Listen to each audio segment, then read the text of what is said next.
জানুয়ারি দুপুরের আগে ঘুমেতে উঠে না তো ওইটাই মোবাইলটা লইয়েই বাথরুমে যাই গিয়ে হ্যাঁ বইয়া আধা ঘন্টা শেষ বাইরে কতক্ষণ চক্কর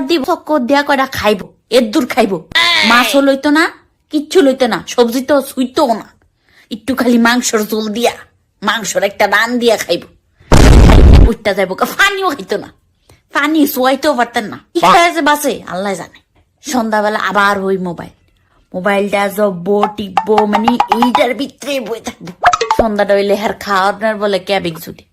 ওই কি অর্ডার দেয় না অর্ডার দেয় মানে যেইটা পারে নুডলস আইনা খাইবো নুডলস কে আইনা খাও না জিনিস নুডলস তুই একটা বানায় খা আর এই নুডলস বানাইয়া ফ্রিজের ভিতরে ফুচা থাকে মানে যেইটা করবো এটা ফসবো ফ্রিজের ভিতরে সব রুমের লাইট ফ্যান জ্বালাইয়া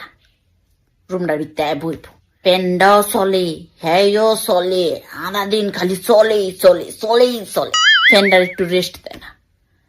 তুই টায়ার্ড হস না ঠিক আছে ফ্যানটা তো একটু টায়ার্ড হয় এটার একটু রেস্ট দে বারান্দাটা গিয়া সূর্যের মুখ দেখতই না হ্যাঁ ঘরই থাকবো রুমের ভিতরে বয়ে থাকবো পড়তে তো বইতই না আরে বইডির ভিতরে তেল্লা চোরা মাকড়সা বাসা বান্দা জাল বানানি প্রত্যেকটা দিন গোটার ভিতরে পার্সেল আয়া পড়বো এমন একটা ভাব হ্যাঁ এই মুহূর্তে আম্বানির ফেডের তো জন্ম নিছে আর হ্যাঁ কুটিপতি তার লাইফ স্টাইল তার চলাফেরা দেখলে আপনি কইবেন আরে কি ধনী পরিবারের মেয়ে কিন্তু আসলে তলেটা কিছুই নেই কানের ভিতরে কোনো কথা যায় না রুমের ভিতরে কিচ্ছু শুনে না দ একটা ডিফা লাগায় থই আর শুনে আর মোবাইলটা দেয় হনে মোবাইলটা দেয় হ্যাঁ এটাই কাম এটাই চলে পড়ালেখা জীবন ওই ডিড়ি দেওয়া হইতেও না বালা এদিনে বালা হ্যাঁ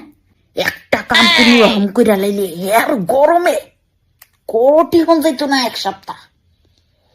মানে কোন রকম একটা কাম করে লাইলি সারলো মাতার বেনে এমনি বালা ছোটবেলায় খুব বদলা ছিল আস্তে আস্তে না জানোয়ার হইছে যত বড় হইতাছে বুদ্ধি আডুর ভিতরে না গ্যাস হই গা এরপরে আবার যখন খাইতে মন চাইব ফাতিলটার ভিতরে মাছ সবজি দেখলে নাকটা উঁচু হয়ে যাবো গা এরপরে হ্যাঁ গিয়ে একটা ডিম বাজ্যা খাইবো খাইয়া বালা কথা তুই ঘুমাই যা সকালে উঠিস হ্যাঁ উঠছে দুপুর বেলা হ্যাঁ কি আর ঘুমাইতো হ্যাঁ আমার মোবাইলটা টিপবো 3টা 4টা 5টা বাজাইবো মোবাইলটা টিপতে বাজাইবো আর রাইতে বেলা কুটুর ফুটুর নিজে ঘুমাইতো না আমারও ঘুমাইতে দিত না